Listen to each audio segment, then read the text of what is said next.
lupa like, subscribe, dan share. Hashtag Motivasi Manfaat.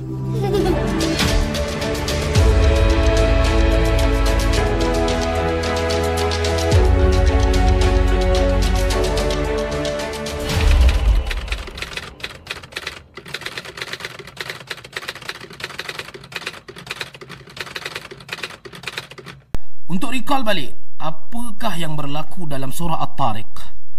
Surah At-Tariq ni, saya dah sebutkan pada pertemuan yang lepas, ia diturunkan pada fasa kedua dakwah Nabi SAW di Makkah Al-Mukarramah. Maka dia adalah surah Al-Makkiyah. Fasa kedua adalah fasa di mana Nabi SAW berdakwah secara terang-terangan, dan penentangan itu berlaku secara lebih dahsyat lagi. Dan Nabi SAW mengalami kedahsyatan penentangan itu apabila wafatnya Khadijah bintu Khuwailid bin Al-Asad dan juga Abu Talib bin Abdul Muttalib. Kematian dua orang ini menjadikan penentangan daripada Quraisy itu lebih dahsyat daripada sebelumnya. Sedangkan sebelumnya dah dahsyat dah. Tuan-tuan bayangkan, kita tahu mereka ini, masyarakat Arab ini bukanlah semisal kita. Kita hari ni, tuan-tuan, maaf cakaplah, kita ni generasi yang lembek. Apa lagi saya sedih tengok generasi-generasi selepas saya ni, yang kita panggil interview, jawab pun tak nak kan. Kita macam risau dengan budak-budak zaman sekarang. Tapi tuan-tuan, nak bagi tahu that zaman itu masyarakatnya adalah masyarakat yang very strive for life, struggle, sangat kasar orangnya. Tapi sekasar manakah kita boleh faham sehingga Nabi SAW menghantarkan mereka itu untuk berhijrah ke Habsyah. Fihi malikun la yuzlimu ahadan. Di sana adanya raja yang tak akan menzalimi sesiapa pun. Maksudnya sampai tak tahan lah. Kalau orang pada zaman itu tak tahan dengan apa yang dilakukan ke atas mereka, bayangkan kalau kita lah letak kat situ. Lagilah tak larat, tuan-tuan. So maksudnya memang dahsyat dah tekanan yang dikenakan, fitnah yang dikenakan, yang ditimpakan ke atas kaum muslimin, kepada mereka yang beriman kepada Nabi SAW. Sebab tu ketika mana hijrahnya Nabi SAW ke Madinah, Nabi ada hantar beberapa pasukan untuk mengawal batasan-batasan Madinah. Salah satu pasukan itu yang diketuai oleh Hamzah bin Abdul Muttalib. Adalah yang diketuai oleh orang ini, dan one of them adalah satu pasukan yang disebut dalam istilah Sariyah. Siapa yang baca sirah, dia tahulah Sariyah ni. Sariyah ni dia bukan satu angkatan tentera, tapi dia adalah satu guard yang mengawasi sempadan-sempadan Madinah. Hamzah bin Abdul Muttalib telah pun bertembung dengan satu rombongan Quraisy Makkah dan telah membunuh salah seorang daripada ahli rombongan tersebut. Berita ini sampai kepada Nabi SAW dan Nabi agak marah kerana perkara tersebut berlaku pada bulan haram, bulan yang diharamkan untuk pertumpahan darah.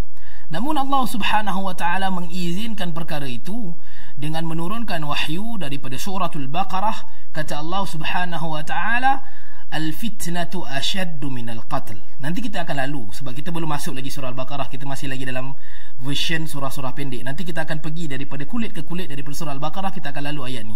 Kata Allah Subhanahu wa taala, fitnah yang mereka kerjakan, kekacauan, huru-hara, segala bentuk kerosakan, keburukan yang mereka kerjakan itu adalah lebih dahsyat daripada apa yang telah dilakukan oleh Sariyah ini, iaitu membunuh. Al-fitnatu ashaddu minal qatl. Ini yang digunakan oleh GISB itu kan, dia kata fitnah ini lebih dahsyat daripada membunuh. Salah konteksnya. Kerana cerita fitnah yang disebutkan oleh Allah Subhanahu wa taala yang lebih dahsyat daripada membunuh mereka semula, itu adalah fitnah yang dilakukan oleh orang-orang Quraisy terhadap Nabi sallallahu alaihi wasallam dan juga sahabat muslimin radhiyallahu anhum ajma'in. Baik. Dalam surah At-Tariq, Allah Subhanahu wa taala memulakan ayatnya dengan demi langit dan juga At-Tariq. At-Tariq ni adalah bintang yang saya dah sebutkan tentang sifat Taraka, yakni sifat yang menonjol. Bila kita berjalan, kita menghentak-hentakkan sehingga didengar bunyi hentakan itu. Bumi itu dipijak-pijak, jalan laluan itu dipijak-pijak, maka sebab tu jalan itu disebut sebagai tariqun, tariq. Baik, di dia adalah mengambil daripada sifat menghentak-hentakkan. Dia obvious, menonjol bunyinya, pergerakannya. Maka At-Tariq merujuk kepada bintang yang paling menonjol, yang cahayanya paling kuat, yang menembusi pemandangan orang-orang musafir pada waktu malam. Wa ma adraka mat-tariq an-najmu ats-tsaqib. Itulah yang Allah Subhanahu wa taala sebutkan, bulan yang paling cerah, paling kuat cahayanya. Bila Allah Subhanahu wa taala bersumpah, kita juga kena tahu bahawa sumpah Allah Subhanahu wa taala itu ada kaitannya dengan perkara yang Allah Subhanahu wa taala sumpahkan. Dia bukan macam kita randomly, demi ayah dan ibu saya tak mencuri.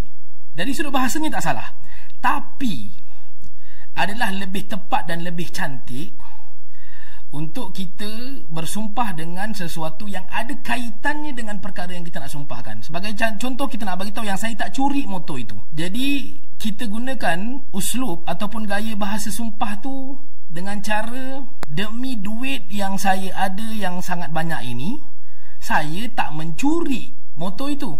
So nak bagi tahu, nak relatekan sumpah dengan jawabul qasam. Dalam bahasa Arab, jawab sumpah itu adalah jawabul qasam. Duit yang banyak, disebabkan duit yang banyak, saya tak mencuri motor itu. Begitu.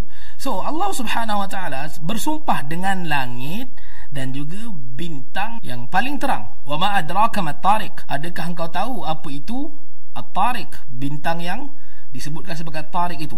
Allah Subhanahu wa taala sebut dalam ayat yang keempat, in kullu nafsin lamma 'alaiha hafiz. Sesungguhnya tak ada satu pun jiwa melainkan ada penjaganya. Tak ada satu pun nafas yang bernafas itu, yakni benda yang hidup, 'alaiha hafiz, lamma 'alaiha hafiz, melainkan mesti ada yang menjaganya. Mesti ada yang menjaganya. Kalau manusia ini adanya malaikat yang mencatatkan amalan. Hafiz ini juga digunakan dalam banyak ayat. Allah Subhanahu wa taala merujuk kepada malaikat-malaikat yang mencatat apa yang kita kerjakan, apa yang kita tinggalkan, dan apa pula yang kita nafikan. Baik, apakah kaitan tidak ada setiap nyawa melainkan padanya ada penjaga dengan as-sama, langit, dan juga bintang yang terang? Apakah kaitannya? Saya rasa tuan-tuan dah boleh dapat. Jelas sekali Allah Subhanahu wa taala menguasai langit yang kita pandang hanyalah pada vision yang kita terhad padanya. Kita tak boleh melihat langit seluruhnya. Maksudnya luasnya langit ini Allah Subhanahu wa taala memilikinya. Allah bersumpah dengan keagungan penciptaan Allah Subhanahu wa taala, iaitu langit. Dan juga bintang yang terang dan menembus itu, yang obvious tadi, kita boleh fahami dengan perkataan di mana Allah Subhanahu wa taala menjaga setiap apa yang bernafas ini, setiap apa yang bernyawa ini dengan sangat detail, dengan sangat jelas. Allah Subhanahu wa taala boleh nampak, boleh dengar, boleh tahu semuanya. Merujuk kepada bintang tadi, At-Tariq, yang bintang itu kalau secara saintifiknya kita pun tahu, jauhnya bintang itu berjuta tahun pun. Ada bintang yang saya pernah baca lah, apa nama dia dulu, saya ingat masa saya kecil-kecil, 100 juta tahun dia punya menyala, 100 juta tahun kemudian baru sampai kat kita hari ni. Punyanya jauh, tapi bintang tu boleh sampai dekat orang-orang yang berjalan kaki, bermusafir pada waktu malam. So nak relate dengan kekuasaan Allah Subhanahu wa taala untuk melihat, mendengar, mengetahui setiap apa yang dikerjakan oleh manusia. أبوء لك بنعمتك علي وأبوء